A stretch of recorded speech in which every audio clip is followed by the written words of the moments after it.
La suite de notre entretien exceptionnel avec Marion, médecin transgenre qui nous parle de sa transformation, c'est maintenant.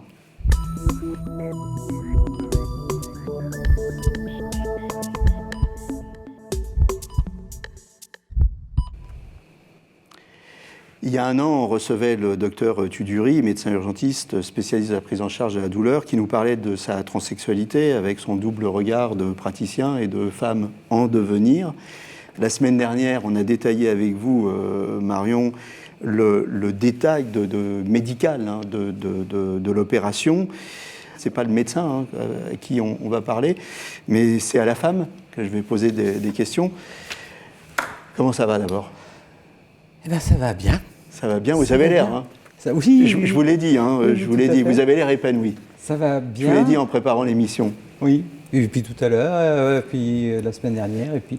Mais ça va bien, et puis c'est fini, quoi. Alors, j'ai encore l'état civil qui n'est pas fait, mais ça ne saurait tarder. C'est une formalité. C'est une formalité, pour des raisons techniques, c'est pas fait. Mais... alors, sans exploser de joie, parce que alors là, je vais m'attirer les foudres des associations, mais à l'intérieur, oui, c'est vraiment libéré, délivré. Non, d'accord. La veille, vous vous êtes posé une ultime question ou oui. Pas du tout? La veille, j'ai réussi à dormir. Je me suis quand même réveillé 2-3 fois dans la nuit. Et à un moment donné, je me suis dit, dans ces prises en charge, on peut arrêter quand on veut.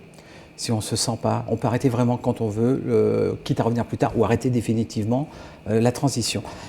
Et je me suis imaginé, juste 5 secondes avant d'être endormi, de dire au chirurgien « Attendez, j'ai un truc ». Et je dormais, trop tard. Non, oui, on se pose les questions. Après, on le veut, enfin je veux dire, je parle pour moi, mais je parle pour toute la communauté, on le veut. Ça fait des années qu'on y travaille, ça fait des années qu'on galère, alors moi pas trop, mais que d'autres galèrent pour pouvoir avancer dans la société, la reconnaissance, pour être ce que l'on veut être, ce que l'on pense, ce que l'on souhaite, ce que l'on est au fond de nous-mêmes. Donc la veille, c'est plutôt un stress du « ça y est, demain c'est fini ». Ça y est, oui. Voilà. On plutôt arrive à qu'un la stress, fin. oh là là. Alors, on a peur de l'opération. Enfin, moi, j'ai eu la trouille de l'opération, mais pas de l'ablation des testicules, enfin, pas l'ablation de mes organes.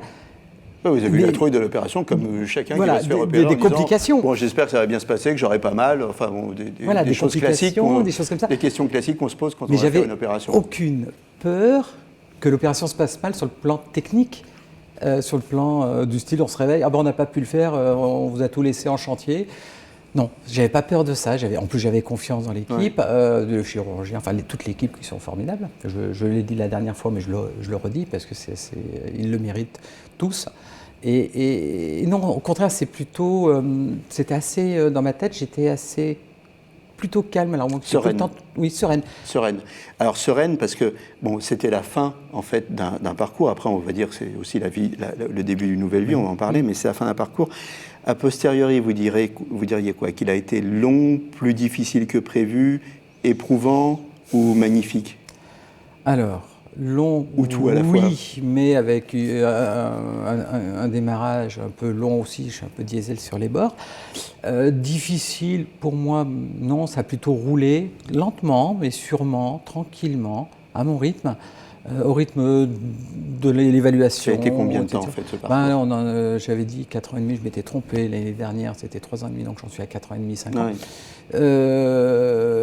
Mais non, en fait, bien. Si c'était à refaire, plutôt. Je le ferais plutôt parce que. Mais si c'était à refaire avec les techniques, le temps qu'il m'a fallu de me rendre compte que j'étais pas toute seule, que j'étais pas, je reprends le terme de l'année dernière, une dépravée sexuelle, et en fait de progresser dans mon identité, dans la représentation que j'avais de mon identité. Au jour d'aujourd'hui, avec toute l'information, les forums, etc., très probablement que ma mise en route dans le système de la transition, dans le travail avec les équipes, aurait été beaucoup plus tôt. Alors, est-ce que je regrette? Mais ça, c'est a posteriori. Et puis, finalement, c'est le parcours individuel de chacun. Tout à fait. Chacun doit y aller à son rythme. J'aurais aimé que ce soit plus tôt, mais je ne regrette pas non plus. Ça m'a permis aussi, ce temps en tout cas, encore une fois, moi, m'a permis de me construire, m'a permis de bien poser les choses, avant, pendant, après.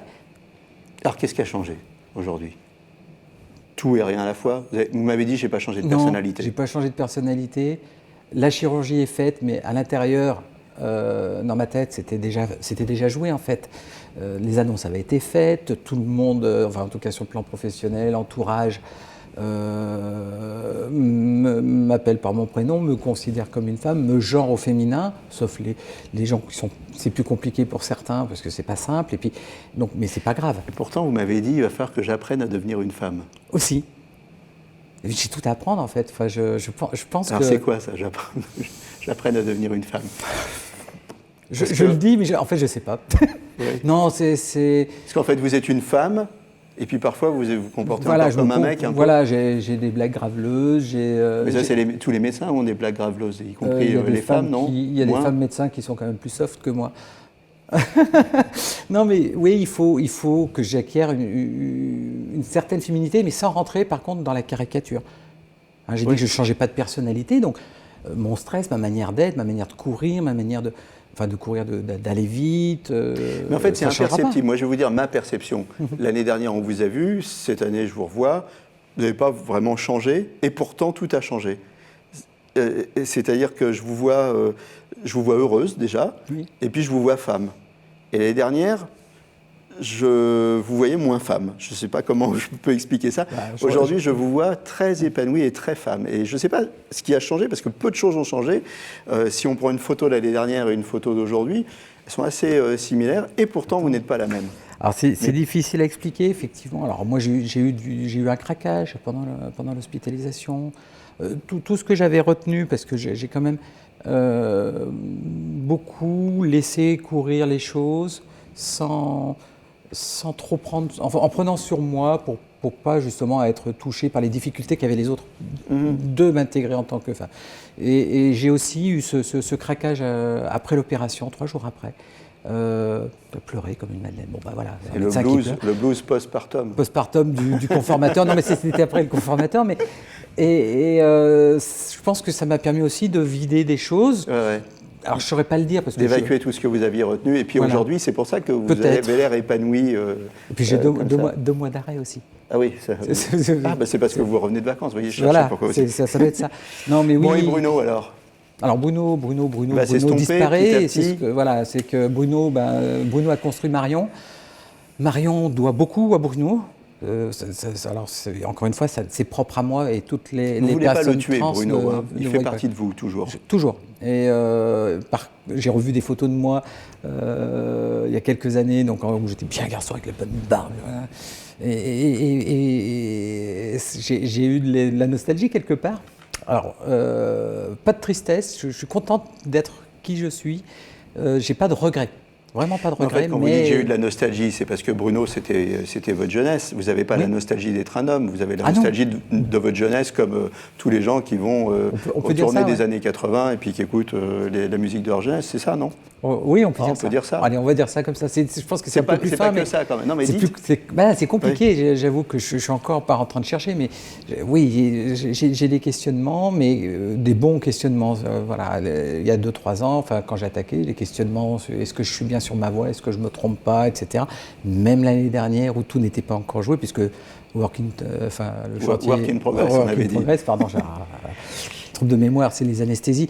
Et en fait, j'ai plus ces questions-là métaphysiques, je dirais. Maintenant, j'ai plus des questions, voilà, comment me situer en tant que femme dans la société dans laquelle je vis, dans mon écosystème. Et bon, voilà, c'est. Alors, se situer en tant que femme. Ça se met en place, mais ça va être long, je pense. Se situer en tant que femme, bon, vous n'êtes plus une teenager, mais bon, vous êtes vierge. Aussi. Alors, comment ça va se passer, le premier rapport sexuel? Vous y pensez? Oui.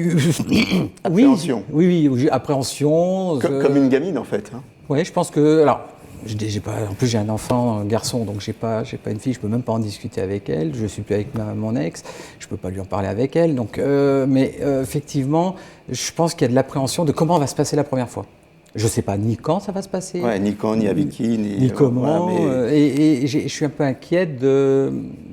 On est tous des adultes. Comme une ado. Hein, comme une ado, mais avec certainement un partenaire qui a de l'expérience.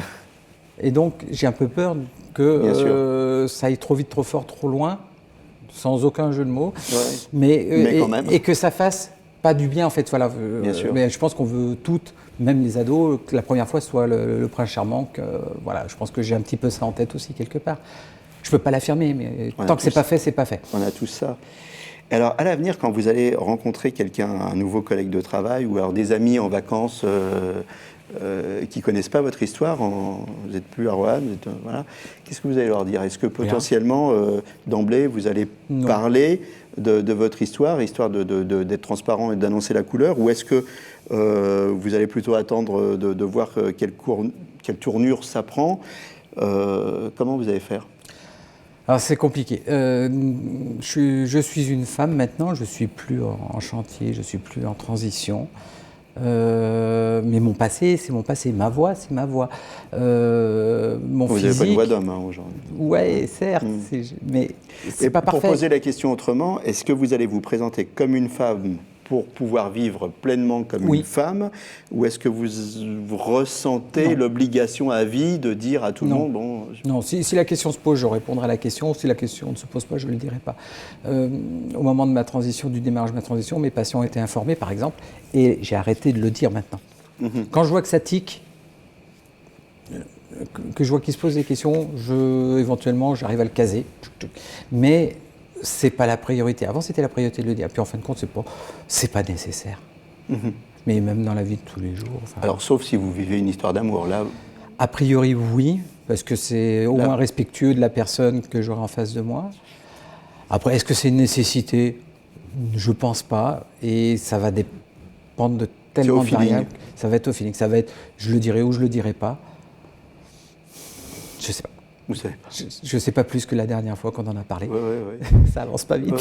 Ah ben non, mais écoutez, on se reverra. Ça nous donnera une occasion de se revoir. En tout cas, nous, moi, ce que je vous souhaite... Déjà, je suis content de voir que vous allez bien. Je l'ai déjà dit, mais je le redis, parce que moi, je trouve que vous allez super bien. Donc, je suis content de ça. Ce que je vous souhaite, c'est le prince charmant, l'amour.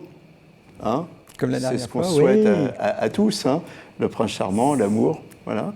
C'est tout ce qu'on peut souhaiter. Je reviens pour le mariage. Et du bonheur, voilà, c'est ça, il faut nous tenir au courant, il faut revenir pour le mariage. Avec plaisir. Voilà, je suis heureux de vous avoir reçu à nouveau, content de voir le chemin parcouru, content de voir que vous êtes sur la voie du bonheur, ça se voit. Je pourrais conclure comme chez le médecin, je pourrais vous dire, tout va bien madame, on se revoit dans un an. Pourquoi pas On pourrait dire comme ça, mais on va plutôt conclure comme des amis. Et puis, on va plutôt conclure comme des amis, puis vous allez venir me faire une grosse bise. À très bientôt, et d'ici là, portez-vous bien.